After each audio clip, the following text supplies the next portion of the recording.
Welcome to Money Matters, the podcast that focuses on how to use the money you have, make the money you need, and save the money you want. Now, here is your host, Miss Kim Chapman. Well, you asked for it. You wanted winter to go away, and now the heat is here. But you know what comes with heat? Those high electric bills. And how can we manage those? Well, today we will find out, because with Relief Heating and Air, we have Mr. Joseph Long returning, and he's going to give us some additional tips on how we can enjoy the warmer weather without the hot, heated electric bills. Welcome back, Mr. Long. Thank you for having me. So have you seen a real uptick? I mean, I know all winter long it was cold. We had several really, really chilly days. And you know, Louisiana, I guess we're just not really satisfied. When it's hot, we want it to be cold. And when it's cold, we want it to be hot. But the heat is here. And it seems like when the heat is here, it just does not go away. It just gets a little bit hotter and hotter and hotter. And then we start to see the electric bill climb just a little bit every month. And by August, it's kind of ridiculous. And so we're hoping that you can give us some really good tips. So what have you seen? Have you started getting those calls yet? I started getting a few calls here and there. I know everybody gets a little bit more comfortable whenever it's around 70 to 75 degrees outside. Nobody really bothers me too much with that. It's usually whenever we start hitting the 85 to 90 degree days, that we start really getting things in. We've been getting a lot of cool, calls coming in where everybody's a little bit colder, needs their heat checked and everything. But I know we're leading to the hotter months, so. Yes, they're on the way. What do you think is the real culprit? Is it the equipment? Is it the usage? Is it the bad habits? As a parent, I've seen kids when they were little, they go in, they go out. What do you think is the real culprit that makes those bills increase so high in the I would summer? say it could be a little of all three. The reason is, as far as usage goes, you could be using it a little bit too much more than you think you can. As far as habits go, you're constantly messing with that thermostat, switching from heat to cool, especially right now since it's so early in the year, and Louisiana weather is just so bipolar. And then I can go ahead and say that it can be the equipment, because if you're not getting a maintenance, it can be a problem where you're leading out the factory that you're losing cold air somewhere else. Whenever you're trying to get it just straight into your home, it can be released down to the attic from any kind of air leaks or lack of maintenance, where your outside unit is just struggling itself. So it can be a combination of things. Yes, ma'am. What do you find is the biggest mistake or worst habit that consumers have that can contribute to a high electric bill? I would just go ahead and say that it could be with mainly the lack of maintenance on it. Lack of maintenance. So, it's starting to get warm, and I'm pretty sure at this point it's here to stay. What are some tips that you could give to consumers, at the start of the warm season that they could do to help offset some of those costs? I would go ahead and say just make sure you're going in and out of the house so much. Um, I would try to relieve some of that traffic, just keeping your doors closed, your windows closed as well. I mean, that way you're not letting in radiant of heat. Uh, I would go ahead and just set your temperature a little bit higher during the day, especially whenever you're not home. So, So you said a that's little some bit tips. higher. Can you put a number on that? I hear so many different things, 78, 80. I know when I leave, I turn it probably all the way up to 80, 85, because I think at 78, it will still come on. And like you said, I don't want the AC running if I'm not at home. I would say about, if you're going to leave for a little while, I'd be saying about 75, 76. 75, 76. Yes, ma'am.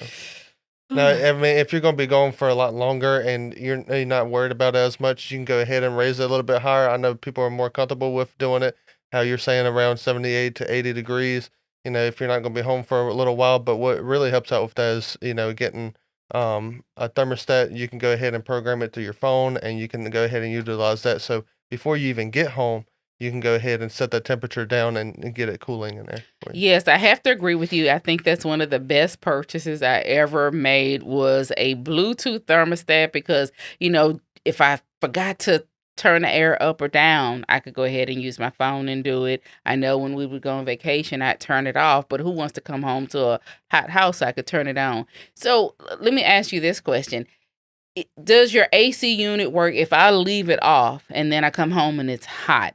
Is that bad compared to if I leave it and then it's coming on and off? I mean, which one is going to be worse? Having it come on at 5 o'clock and it's got to work really, really hard to cool down, or letting it run throughout the day? I would say it's probably bad to go ahead and just go ahead and leave it off all day and then not having anything going on in the house, because you could potentially cause a lot more moisture issues inside the home. You don't want any kind of mildew kind of smell happening within your home or with your furniture or anything, because it can go ahead and hurt your furniture. Because your house is like a refrigerator. Hmm. So whenever you go ahead and put things in it and it's starting to cool, then you're having everything else cooling in the house. So whenever you go ahead and remove yourself from that, that's why like your glasses turn foggy whenever you go outside, because it's just so cool in your house and you just trying to keep it that same steady temperature. So I wouldn't really raise it, no more. That's why recommend I wouldn't raise it no more than like 5 degrees whenever you leave the house, because you don't want a lot of that humidity to start building up inside. Okay. So earlier you mentioned maintenance. Talk to us a little bit about, well, what is maintenance? Why should I have my unit maintenance? What is the benefit? What is the process?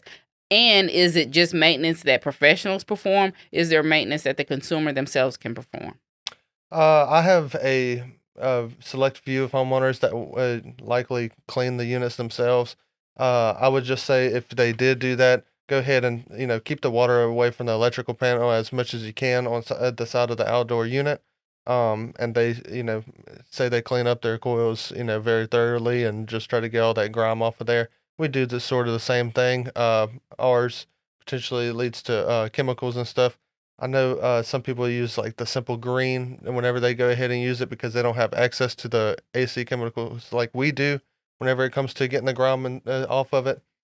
Uh, I would go ahead and say whenever it comes to us though, we go ahead and take all the panels off of the unit.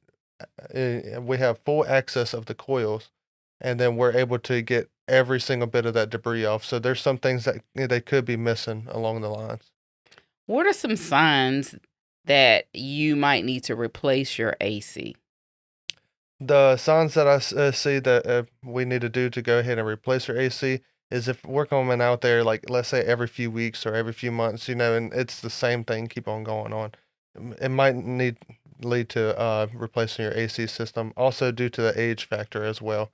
Like you don't want a 15, 20-year-old unit that is barely getting you by and keep on causing you problems for me to keep on coming out. You're going to spend more money doing that versus in the long run, you can go ahead and have warranty for these things for a new system to be replaced. I think whenever I've ever had to do an AC repairman come out to the house, the best news I ever received was, "Oh, you're just low on coolant." How do you know the difference between there's a problem with the unit and it's just low on coolant? And then can you maybe even tell us, if I just had coolant put in this summer, how long should it be before I could expect that I might need to have coolant put in again? I would say whenever you first have a potential of a coolant loss issue, it could be more on we need to figure out the issue right then and there. Because if you don't and you keep on getting by year after year, it can potentially lead to where you're having to fill that thing up, every 2 or 3 months. So it's not normal for coolant to No, go ma'am. low. Okay. Now, I know sometimes whenever people hook up their gauges, if they don't have any low loss fittings or any kind of valve shut off fittings on their gauges, now you can lose a little bit at a time. But as the time goes on and you doing that year after year, checking their refrigerant, you got to have a technician that's going to make sure that that same amount of refrigerant is going to be in that system and stay in that system. So I don't hook up my gauges unless there is a potential problem with the refrigerant. Okay, that's really, really good to know. So let's talk a little bit about filters. If we go to the store, especially Walmart, you can find filters as, little as $4 or $5 all the way up to $30 a filter. What should we look at? I would say, stay within your budget, if you can. I wouldn't go ahead and buy all these expensive filters with the, major allergens and stuff because some of it could be restricting more airflow then go ahead and give you the maximum airflow you need. Because every filter is built for a different application of whether it be an office or whether it be, in your home or industrial. So you want to make sure that it's going to be just a regular pleated filter is what you mainly need because you want to make sure it's going to catch all those allergens, all the dust going through the system, and right before it gets to your blower or your coil. Now, I have a question that I know that you're really not going to have the answer for, but why is it that our AC units always break on a Friday after 5 o'clock? I would say I might have an answer for it. That answer will be because more people are home on a Friday afternoon. So throughout the week, you're not worried about it. You're not thinking about it. You're thinking maybe it's a little bit hot, but you're not really sure. But whenever you're finally home on a Friday evening, just getting in, and you're just trying to relax, you start seeing maybe there is an issue actually going on with it. And then that's where a lot of people will just call in on the weekend and have somebody come out and try to service their system for them. And is it always that the weekends are considered emergency calls? Potentially most of the time, yes. Is there anything that a homeowner can do to coast from Friday to Monday to, kind of avoid having to pay those high emergency weekend costs? A lot of people will go ahead and just try to wait it out as much as they can until they can't, if they can't bear it, they have to call out, and which I understand. What people usually do is they'll go ahead and maybe get like a little fan window unit just to get them by for a little bit. But most of the time, they do call out if they really need it. Okay. They try to get by that weekend though if they can. So if somebody's facing a major repair, you've gone out, you looked at it, and you've given them that quote, and they fainted yet again. How can they really determine whether they should invest in repairing it or just going ahead and replacing that unit? So what I usually do is I just go ahead and give them as many options as possible because whenever let's say you go to a grocery store, you're always looking for a different option of different products. So what I like to do is give you the same thing whenever it comes to your AC stuff. I want to make sure, all right, this is how much this is going to cost for this part, or we can go ahead and replace this system, and you're going to get X, Y, and Z, 10 years of warranty, all the 9 yards of making sure everything is going to be staying in good condition for you with a new system versus an old system that's starting to crap out. Yeah. And those units definitely are not cheap. So if somebody can't afford to just go ahead and do a full replacement, are there some things that they can do to extend the life of that unit? I would say, just try to keep an eye on it, baby it a little bit. We can try to, get somebody by for a little while they wait. We usually try to recommend, go ahead and start trying to save up at certain points in times. Uh, Whenever we start seeing signs that it's going out. Uh, Other than that, I don't really see anything where people can go ahead and. It's either working or it's not, huh? Yes, ma'am. So are there sometimes hidden costs people overlook, when they're constantly just trying to put the Band-Aid on the unit? I would go ahead and whenever the hidden cost comes is you're going ahead and dumping so much money into having your AC system repaired that the hidden costs and fees that you'll be dealing with is that you're dumping money into getting that system repaired and getting it by putting band-aids on it, and then by the time you're built up enough, you could have went ahead and had a whole nother system replaced. And so if somebody, of course, is looking for an AC person, an HVAC person, how do they know that they are getting somebody that's qualified, that's reputable, and then almost, somebody that they can actually trust? What are some things that they can do to assure that they're going to get a good person in their home and that they're going to get good quality work? I would say you go ahead and you can make sure they're licensed, make sure they're going to do everything they need to do. See what qualities that they kind of carry for that company. You want somebody that's going to pretty much have a good head on their shoulders, be confident in what they're saying, and be able to readily work whenever it's time to. So what are some things that you've gone out to for a call and it was something so simple that the homeowner really could have fixed themselves? I would say half the time it's probably a dead battery and a thermostat if a thermostat does have batteries, which most of them do still. And then I will go ahead and say maybe a flipped breaker, which whenever you do have a tripped breaker, it could be overamping, but we still probably need to come out. But to get them by for a little while, you can sometimes flip the breaker after it's been tripped and go ahead and get yourself back running until we can get out there. Yeah. I had a friend that happened to her. She called out the repair people, and that's all it was. They just needed to flip the breaker. So again, very, very expensive when you think of, oh, all I needed to do it. What's some of the worst situations that you've seen when you've had to go out and do an AC unit? I would say the worst is here recently. I went ahead and had a leak in a wall. So I had to go ahead and actually cut out the side of the wall. The shower was on the other side, on the inside, so I had to actually cut the exterior part of the wall just to get to it because I had some siding people go ahead and hit a nail into the Now, line set. now in Louisiana, it gets hotter than hot. And I know you guys have to go in the attic, which is even hotter. So is there ever a point in time in the summer, in the daytime, that you're not going to go out? I would say we pretty much go out every single time. So it don't matter if how hot it gets. We usually try to take as much break as we can in between calls, but most of the time it's a rush thing. We got to go ahead and get in and get out as quick as we can. So we got to make sure we're knowing every piece of information we need to know about the equipment as much as possible before we get to the job. So we might ask the homeowners about it. And then whenever we're there, that way we can go straight to what we need to do and then get out as quick as possible. Now, I love the technology. As I mentioned, I love my Bluetooth thermostat. But at the end of the day, in terms of efficiency, if somebody has one of those older ones where you have a little lever and you got to lift it up and lift it down, is there any real benefit in swapping it out and having a more modern thermostat installed?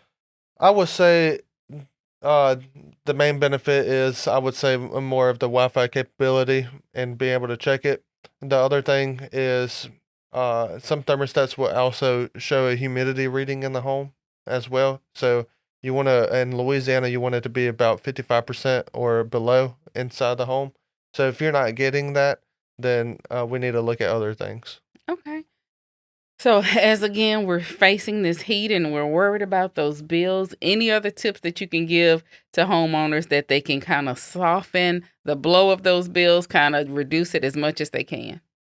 I will go ahead and just try to keep the curtains closed in the house as much as possible, the doors kind of closed and not have too much traffic going in and out. I know that everybody likes to have their windows open and see the sunshine during the summertime, but here in Louisiana, you just can't really, have that happening all the time like you want to. And I'm glad you mentioned that because I know that there are blackout curtains. Are there any curtains, or window drapings that you would prefer or recommend over others? I will say I do like the blackout curtains. There's not really any other that I recommend for that. So, yeah. Okay, so good blackout. All right. Any other information that you want our consumers to know? And if not, definitely tell them how they can reach you. Y'all can reach me at 225-244-0520 or reach me at reliefheatingandair.com. And I also have a Facebook page for Relief Heating and Air LLC. And we did change our motto here not too long ago from "We will bring back to the comfort to your home" to "the relief you deserve." Okay. So we're making big changes here. And if you're willing to help us grow, go ahead and call us today. All right. Well, Mr. Long, thank you so much. We'll have you back after we survive the heat, and maybe we'll see some tips to get ready for that cold, since every year seems to get a little bit colder. Yes, ma'am. It's time for Blueprint Building Blocks. Small changes that lead to big financial wins. Let's stack up for success. Avoid midsummer breakdowns by booking a professional inspection now. Dirty filters, they can strain your system, so make sure that you get a new clean one, and like our expert said, that fits your budget. Raise the temperature a few degrees. I know it may feel a little uncomfortable, but it's definitely better than an uncomfortably high bill. That's a wrap on today's Blueprint Building Blocks. Stay on track with your financial journey. Subscribe to the Money Matters podcast and visit neighborsfcu.org/financial wellness for more tools to help you build a strong financial future.